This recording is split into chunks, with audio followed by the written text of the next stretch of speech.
Hello friends, जय हिंद। आज हम लोग सीडीपी के 30 मोस्ट इम्पॉर्टेंट क्वेश्चन की प्रैक्टिस करेंगे जो रीट लेवल 1 या फिर लेवल 2 हो, दोनों के लिए बेहद इंपॉर्टेंट है। और इस वीडियो में हम लोग 30 मोस्ट इम्पॉर्टेंट क्वेश्चन पढ़ेंगे जो आने वाले एग्जाम की दृष्टि से बेहद इंपॉर्टेंट है। और अगर आपको वीडियो अच्छा लगे तो चैनल को सब्सक्राइब करें, वीडियो को लाइक करें, कमेंट करें। तो चलिए देखते हैं। यहाँ पे पहला क्वेश्चन दिया गया है। पहला प्रश्न यहाँ पे दिया गया है, निम्न में से कौन सा सिद्धांत बाल विकास में वातावरण संबंधी कारकों को महत्व देता है? विकास क्रम की एक रूपता का सिद्धांत, सामाजिक अधिगम सिद्धांत, निरंतरता का सिद्धांत या फिर परस्पर संबंध का सिद्धांत। तो यहाँ पे क्वेश्चन यह पूछा गया है कि कौन सा सिद्धांत जो है वातावरण संबंधी कारकों को महत्व ज़्यादा देता है। तो इसका आंसर हो जाएगा सामाजिक अधिगम सिद्धांत। कौन सा सिद्धांत वातावरणीय कारकों को महत्वपूर्ण मानता है? सामाजिक अधिगम सिद्धांत। और ये किसके द्वारा दिया गया था? अल्बर्ट बंडूरा के द्वारा। किसके द्वारा? अल्बर्ट बंडूरा के द्वारा दिया गया था, ये भी आपको याद रखना है। उसके बाद बात की जाए जो यहाँ पे अन्य सिद्धांत दिए गए हैं, विकास क्रम की एक रूपता का सिद्धांत। तो इसके अनुसार जो विकास होता है तो प्रत्येक व्यक्ति का विकास एक क्रम जो है फॉलो करता है। उसके बाद जैसे कि है निरंतरता का सिद्धांत। तो इस सिद्धांत के अनुसार विकास जो है संपूर्ण जीवन चलता रहता है। प्रत्येक व्यक्ति का विकास गर्भावस्था या फिर प्रसव पूर्वावस्था से प्रारंभ होकर जब तक व्यक्ति की मृत्यु नहीं हो जाती तब तक जो है विकास चलता रहता है। कौन से विकास के सिद्धांत के अनुसार? निरंतरता के सिद्धांत के अनुसार। उसके बाद पर संबंध या फिर परस्पर संबंध का जो है सिद्धांत, परस्पर संबंध का सिद्धांत यह बताता है कि जो विकास है, जैसे कि शारीरिक विकास, गत्यात्मक विकास, संवेगात्मक विकास, तो ये सभी जो विकास है एक दूसरे से संबंधित होते हैं। अगर एक विकास में कुछ कमी आ रही है तो वो दूसरे को भी प्रभावित करेगी। तो ये बताता है परस्पर संबंध का सिद्धांत। उसके बाद बात की जाए कि जैसे कि सबसे पहले कौन से अंग का विकास होता है, तो सबसे पहले सिर का विकास होता है। कौन से अंग का? सबसे पहले सिर का विकास होता है। तो ये सारे पॉइंट आपको नोट करने हैं। उसके बाद देखते हैं हम लोग नेक्स्ट क्वेश्चन। अब यहाँ पे दूसरा प्रश्न दिया गया है, एक शारीरिक विकलांग बालक के लिए विद्यालय में निम्नलिखित में से क्या आवश्यक रूप से होना चाहिए? बालक के लिए कक्षा कक्ष में प्रवेश की उचित सुविधा का प्रबंध, बालक के लिए भोजन का प्रबंध, बालक के लिए निःशुल्क शिक्षा का प्रबंध, बालक के लिए आवास का प्रबंध। तो यहाँ पे सबसे उचित ऑप्शन हो जाएगा बालक के लिए कक्षा कक्ष में प्रवेश की उचित सुविधा का प्रबंध होना चाहिए अगर कोई बच्चा विकलांग है तो। यहाँ पे पहला ही ऑप्शन बिल्कुल ही करेक्ट हो जाएगा हमारा। अगला क्वेश्चन यहाँ पे दिया गया है, आप अपनी कक्षा में कुछ शिक्षार्थियों को चुनकर 6 महीने में उनमें होने वाले विकास की एक रिपोर्ट तैयार करना चाहते हैं। तो इसके लिए आप निम्न में से क्या चुनेंगे?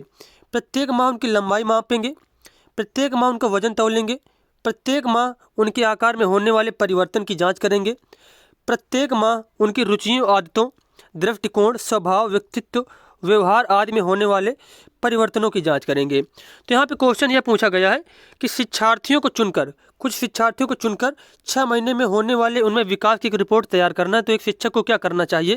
तो इसका आंसर हो जाएगा प्रत्येक माह उनकी रुचियों, आदतों, दृष्टिकोण, स्वभाव, व्यक्तित्व, व्यवहार आदि में होने वाले परिवर्तनों की जांच करना चाहिए। तो यहाँ पे फोर्थ ऑप्शन करेक्ट हो जाएगा। उसके बाद क्वेश्चन है, बच्चों में खेल उनके सामाजिकरण के लिए क्यों आवश्यक है? खेल से बच्चों में सुरक्षा की भावना आती है, खेल से बच्चों में हम की भावना आती है, खेल से बच्चों में नेतृत्व व अनुसरण की भावना आती है। ये सभी तत्व सामाजिकरण के लिए आवश्यक हैं। तो इसका आंसर हो जाएगा ये सभी तत्व जो है सामाजिकरण के लिए आवश्यक हैं। ये सभी कथन जो दिए गए हैं तीनों ऊपर जो है, तो ये सभी सामाजिकरण के लिए आवश्यक हैं। तो यहाँ पे चौथा ऑप्शन सही हो जाएगा। उसके बाद क्वेश्चन है, सृजनात्मकता के विकास में सहायक नहीं है खेल, भाषण, हास्य क्रियाएं, निर्माण संबंधी क्रियाएं। तो इसका आंसर हो जाएगा निर्माण संबंधी क्रियाएं जो होती हैं वह सृजनात्मकता में विकास नहीं देती हैं, जबकि खेल, भाषण और हास्य क्रियाएं ये तीनों के द्वारा सृजनात्मकता का जो है विकास होता है। उसके बाद क्वेश्चन है, आपको किसी शिक्षार्थी के बारे में यह आकलन करना है कि वह दी गई समस्या के बारे में अपने व्यक्तिगत और मूल दृष्टिकोण को व्यक्त कर पाता है या नहीं। इसके लिए आप किस प्रकार के प्रश्न का निर्माण करेंगे? इसका आंसर हो जाएगा निबंधात्मक प्रश्न का। कैसे प्रश्नों का? निबंधात्मक प्रश्नों का। अगला क्वेश्चन है, बालकों के स्वभाव को समझने के लिए शिक्षकों को निम्नलिखित में से किसका अध्ययन करना चाहिए? तो इसका आंसर हो जाएगा बाल मनोविज्ञान का। बाल मनोविज्ञान का। निम्नलिखित में से कौन सी अधिगम के आकलन की विशेषता नहीं है? यह आकलन शिक्षा प्राप्ति के बाद किया जाता है। इसमें सूचना को सामान्य रूप से अंकों अथवा ग्रेडों में रूपांतरित किया जाता है। इसमें सूचना अध्यापक द्वारा एकत्र की जाती है। इसमें सूचना शिक्षार्थियों के द्वारा स्वयं एकत्र की जाती है। तो यहाँ पे आकलन के बारे में जो है, अधिगम के आकलन के बारे में गलत कथन बताना, तो यहाँ पे चौथा ऑप्शन गलत दिया गया है। इसमें सूचना शिक्षार्थियों के द्वारा एकत्र नहीं की जाती है, तो ये ऑप्शन यहाँ पे गलत हो जाएगा। और बाकी जो पहला, दूसरा और तीसरा ऑप्शन है, तीनों यहाँ पे सही दिए गए हैं। उसके बाद क्वेश्चन यहाँ पे है, पूर्व माध्यमिक कक्षाओं में छात्राएं छात्रों की अपेक्षा अधिक कुशल होती हैं पठन गति में। किसमें? पठन गति में। नेक्स्ट क्वेश्चन है, आपकी कक्षा का एक शिक्षार्थी गुटखा या सुपारी खाकर कक्षा में आता है, आप निम्न में से किसे उसकी इस हरकत का जिम्मेदार मानेंगे? तो इसका आंसर हो जाएगा उसका सामाजिक वातावरण को, उसके सामाजिक वातावरण को। शिक्षण को सुचारू रूप से चलाने के लिए एक शिक्षक को अधिक से अधिक प्रश्न पूछने चाहिए, क्योंकि इससे क्या होता है, शिक्षार्थियों को अभिव्यक्ति का अवसर मिलता है और जो बच्चे होते हैं अपने विचार प्रकट कर पाते हैं और अपने आप को सहज महसूस कर पाते हैं। तो यहाँ पे थर्ड वाला ऑप्शन सही दिया गया है। आप अपनी कक्षा के किसी शिक्षार्थी को पढ़ाने हेतु उसे प्रेरित करने का कौन सा तरीका उपयुक्त मानेंगे? शिक्षार्थी के आत्मसम्मान को सुरक्षित करना, उसकी प्रशंसा दूसरे शिक्षार्थियों के समक्ष करना, उसे सकारात्मक प्रलोभन देना, शिक्षार्थी के प्रेरकों का मार्गांतरीकरण करना। तो इसका आंसर हो जाएगा शिक्षार्थी के प्रेरकों का मार्गांतरीकरण करना। नेक्स्ट क्वेश्चन है, किसी बालक के संवेगात्मक अनुभवों के विश्लेषण हेतु उपयुक्त तरीका है उद्दीपकों की प्रतिक्रिया। क्या है? उद्दीपकों की प्रतिक्रिया। अब यहाँ पे क्वेश्चन दिया गया है, अधिगम के किस सिद्धांत के आधार पर बालक में भय, प्रेम एवं घृणा के भाव आसानी से उत्पन्न किए जा सकते हैं? तो शास्त्रीय अनुबंधन सिद्धांत के द्वारा। किसके द्वारा? शास्त्रीय अनुबंधन सिद्धांत के द्वारा बच्चे में जो है भय, प्रेम एवं घृणा के भाव आसानी से उत्पन्न किए जा सकते हैं। और यह दिया गया था पावलाव के द्वारा। किसके द्वारा? पावलाव के द्वारा यह सिद्धांत दिया गया था। उसके बाद जैसे कि आपको नोट करना है, अंतर्दृष्टिक सिद्धांत, अंतर्दृष्टिक सिद्धांत दिया गया था कोहलर के द्वारा। किसके द्वारा? कोहलर के द्वारा।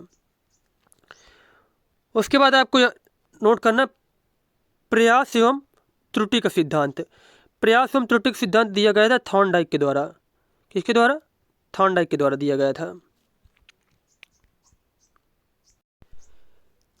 पियाजे ने बच्चों के नैतिक विकास की कितनी अवस्थाओं की पहचान की है? तो इसका आंसर हो जाएगा 4 अवस्थाएं। कितनी अवस्थाएं दी थी? 4 अवस्थाएं। कौन कौन सी नोट करना है आपको? 4 अवस्थाओं के नाम। पहली थी संवेदी गामक अवस्था, संवेदी गामक अवस्था थी। दूसरी थी पूर्व संक्रियात्मक अवस्था, पूर्व संक्रियात्मक अवस्था। उसके बाद तीसरी थी मूर्त संक्रियात्मक और चौथी थी अमूर्त संक्रियात्मक अवस्था। तो 4 अवस्थाएं दी गई थी जीन पियाजे के द्वारा। उसके बाद नोट करना है आपको कि पियाजे ने किस पर प्रयोग किया था अपना जो है संज्ञानात्मक सिद्धांत दिया था, संज्ञानात्मक विकास का सिद्धांत का क्या दिया था? संज्ञानात्मक विकास का सिद्धांत दिया था इन्होंने। और इनको विकासात्मक मनोविज्ञान का जनक भी माना जाता है। किसका जनक? विकासात्मक मनोविज्ञान का जनक इनको माना जाता है। पियाजे जो थे किस देश के मनोवैज्ञानिक थे? स्विट्जरलैंड के मनोवैज्ञानिक थे। स्विट्जरलैंड के मनोवैज्ञानिक थे। और इन्होंने जो प्रयोग किया था तो खुद के बच्चों पर प्रयोग किया था। किस पर प्रयोग किया था? खुद के बच्चों पर प्रयोग किया था। उसके बाद आपको नोट करना है कि पियाजे की एक फेमस पुस्तक है the language of thought of the child, thought of the child. यह पुस्तक किसके द्वारा लिखी गई है? तो यह लिखी गई है जीन पियाजे के द्वारा।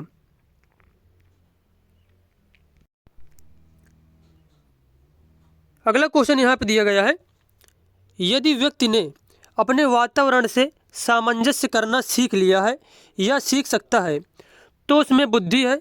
बुद्धि की यह परिभाषा किसने दी है? तो यह परिभाषा दी गई थी कॉल्विन के द्वारा। किसके द्वारा? कॉल्विन के द्वारा। अगला क्वेश्चन यहाँ पे है, आजकल शिक्षा के विभिन्न आधारों पर विशेष जोर दिया जाता है। आधुनिक शिक्षा प्रणाली के एक समर्थक के रूप में आपके अनुसार बालक की शिक्षा निम्नलिखित में से किस पर आधारित होनी चाहिए? तो इस क्वेश्चन का आंसर हो जाएगा बालक की मूल प्रवृत्तियों, प्रेरणाओं और संवेगों पर। किस पर? बालक की मूल प्रवृत्तियों, प्रेरणाओं और संवेगों पर। और मूल प्रवृत्तियों को जनक माना जाता है विलियम मैकडूगल को। किसको माना जाता है? विलियम मैकडूगल को। और सबसे पहले व्यवहार शब्द का प्रयोग इन्होंने किया था। किन्होंने? व्यवहार शब्द का प्रयोग सर्वप्रथम किया था मैकडूगल ने। और एक इनकी ही बहुत ही फेमस पुस्तक है मैकडूगल की, ये आपको नोट करना है। मैकडूगल की एक फेमस पुस्तक है outline of psychology. Outline of psychology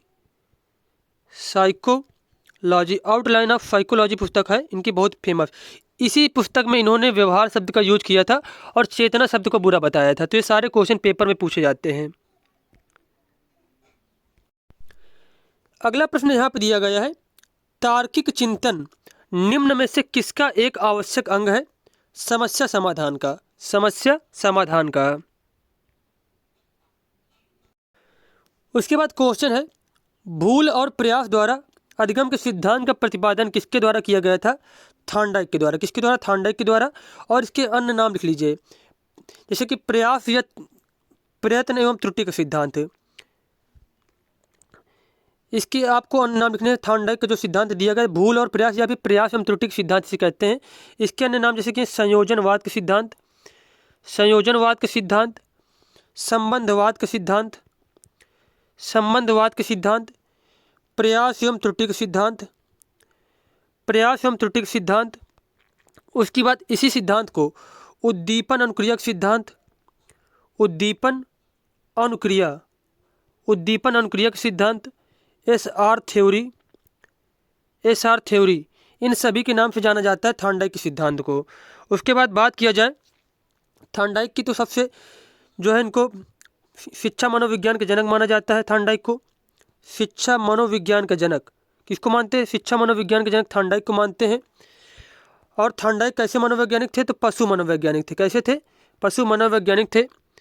और जब इन्होंने अपना सिद्धांत दिया प्रयास एवं त्रुटि का सिद्धांत, तो किस पर प्रयोग किया था इन्होंने? बिल्ली पर प्रयोग किया था। किस पर? बिल्ली पर प्रयोग किया था। और इन्होंने व्यक्तित्व को किस प्रकार बांटा था? तो चिंतन और कल्पना के अनुसार। और वहीं पे बात किया जाए, इन्होंने थॉर्नडाइक ने जो है सीखने के मुख्य नियम कितने दिए थे? सीखने के मुख्य नियम 3 दिए थे, गौण नियम 5 दिए थे। ये भी आपको याद रखना है। उसके बाद देखते हैं हम लोग नेक्स्ट क्वेश्चन। अगला क्वेश्चन यहाँ पे दिया गया है, वातावरण वह बाहरी शक्ति है जो हमें प्रभावित करती है। यह कथन दिया गया था रॉस के द्वारा। किसके द्वारा? रॉस के द्वारा। उसके बाद प्रश्न है, वह अवस्था जब बच्चा तार्किक रूप से वस्तुओं व घटनाओं के विषय में सोचना प्रारंभ करता है, तो वह अवस्था होती है मूर्त संक्रियात्मक अवस्था। कौन सी अवस्था? मूर्त संक्रियात्मक अवस्था।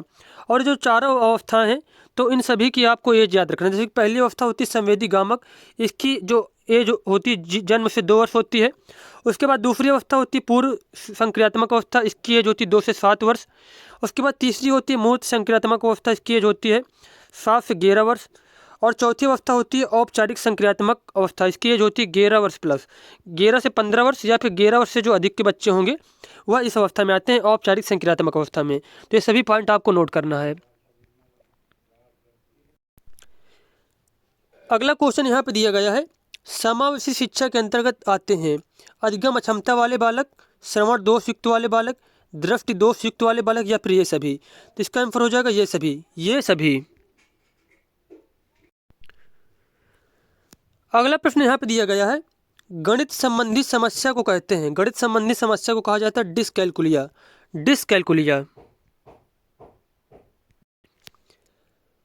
किसी बालक के आकलन में संज्ञान का महत्व है।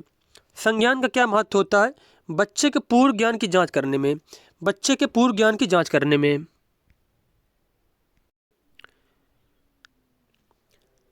जब कोई बालक अपने काल्पनिक विचारों तथा इच्छाओं की अभिव्यक्ति करता है तो इस प्रकार का चिंतन कहलाता है। इस प्रकार के चिंतन को कहा जाता है स्वली चिंतन। क्या कहते हैं? स्वली चिंतन। अब यहाँ पे क्वेश्चन दिया गया है, ऐसे शिक्षार्थी जिनकी शैक्षिक उपलब्धि औसत से कम होती है उनकी समस्या का प्रमुख कारण नहीं है वातावरण का प्रभाव, स्वभाव संबंधी दोष, उच्च बौद्धिक क्षमता या फिर कर्तव्य त्यागिता। तो यहाँ पे पूछा गया है उनकी समस्या का प्रमुख कारण नहीं है, तो उच्च बौद्धिक क्षमता उनकी जो समस्या का कारण नहीं है। अगला प्रश्न यहाँ पे दिया गया है, संज्ञान का सामान्य बोलचाल में अर्थ क्या है? तो संज्ञान का सामान्य बोलचाल में अर्थ होता है जानना। क्या होता है? जानना। नेक्स्ट प्रश्न यहाँ पे है, अगला क्वेश्चन है, ब्रूनर के संज्ञानात्मक विकास के सिद्धांत के अनुसार शिशु अपनी अनुभूतियों को मानसिक रूप से नहीं बताता है, सक्रियता द्वारा, इस प्रतिमा द्वारा, सांकेतिक द्वारा या फिर सूझ द्वारा। तो इसका आंसर हो जाएगा सूझ द्वारा वह नहीं बताता है। शब्द किसी भी प्रकार के आवेश में आने, भड़कने तथा उत्तेजित होने की दशा सूचित करता है। कौन शब्द? तो संवेग। कौन शब्द? संवेग।